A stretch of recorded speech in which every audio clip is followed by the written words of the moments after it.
Well, right now, thousands of protesters in Hong Kong are gathered outside the city's police headquarters. They want the government to completely scrap a bill that would make anyone in Hong Kong subject to extradition to mainland China. And take a look at these live images right now. They're in Hong Kong, 2:18 in the afternoon there. That bill sparked protests by millions of people. Police have, quote, strongly condemned the protesters for the blocking of main highways near the government headquarters. Our Anna Corin is following the story live in Hong Kong, joining us by phone. And Anna, so tell us more at this point. Oh, we have you now by live to see what's happening there. Anna, tell us about the scene. Yeah, George, look, there are still thousands of people here gathered outside the police headquarters, obviously protesting against that very controversial extradition bill, calling for its complete withdrawal. But these protesters, they have been out here for many hours now, and I should stress it's been 30 degrees Celsius, about 90 degrees Fahrenheit. They're feeling pretty weary. Some were actually taken by ambulance after fainting. They've been out here in the heat, in the humidity, obviously protesting and demanding that obviously the bill be withdrawn, that the city's chief executive, Carrie Lam, that she resign, and also for those people who've been arrested over the past couple of weeks, for those people to be released. They also want the police who used excessive force to be charged, and also for the government and police to revoke the claim of riot. That's how they described the protest on Wednesday, when we saw those ugly scenes between police and protesters, tear gas used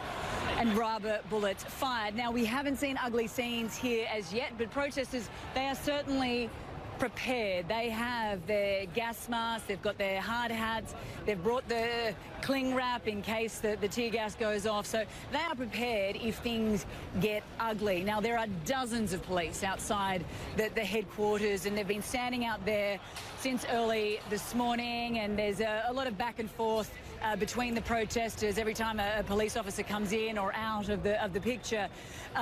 You know, the police, they, as you mentioned, have condemned this protest because it has blocked off streets. Harcourt Street Road, it's a major thoroughfare here in Hong Kong, and that is being completely blocked. Protesters using steel barricades, plastic barricades, which you'd think after the last couple of weeks would have been completely removed from the streets, but in actual fact, we're now, George, protesters are moving in this direction. They've claimed this overpass, so there seems to be quite a bit of movement. Maybe they're reclaiming, claiming, I should say, another road. But at this stage, police are saying that we want this to remain peaceful. They are stressing that they want things to remain peaceful. A lot of yelling going on up here, George. I'm not 100% sure. Perhaps we could walk up here if our view. Do we want to come? See what's going on? But they are claiming the streets, George, of Hong Kong. I mean, this is a major city. This is an international city, and people are starting to come. Can you tell us what's going on? They say they need the umbrella in the back door. What's this? They need umbrella. I don't know what happened. Okay. I can just tell, Rajesh, you might just want to show our viewers what is going on. This is very much a protest led by the people, George. This is a protest that is spontaneous.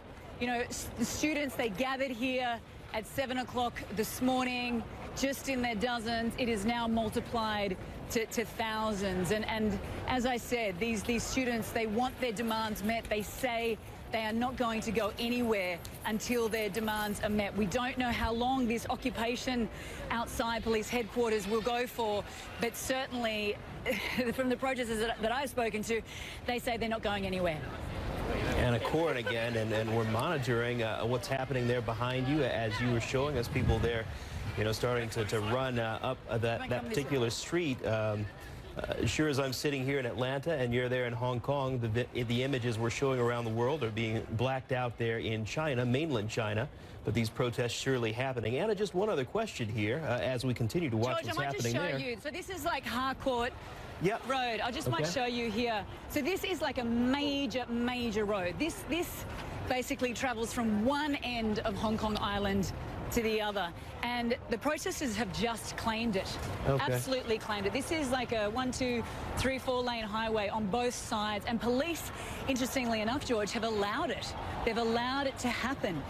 You know, compare that to what we saw last Wednesday when police in their hundreds turned out in riot gear. We haven't seen any police officers turn out in riot gear, but as we know, this is an international city. This is a major financial hub. Some 1,300 global corporations have their regional headquarters based here in Hong Kong. So clogging up streets, blocking traffic for days on end, that is not going to last. The police will not allow. We know that police had sent out a negotiator, was planning to send out a negotiator to speak to protesters. Joshua Wong, who was released from prison earlier this week, he said that it will depend on what the negotiator says, but at this stage we haven't heard what will come of that. But I guess my point is, George, that this scenes down here, that can't continue. That can't continue. So it is really only a matter of time until police finally push back. And that is when we could witness those ugly scenes like we did last week.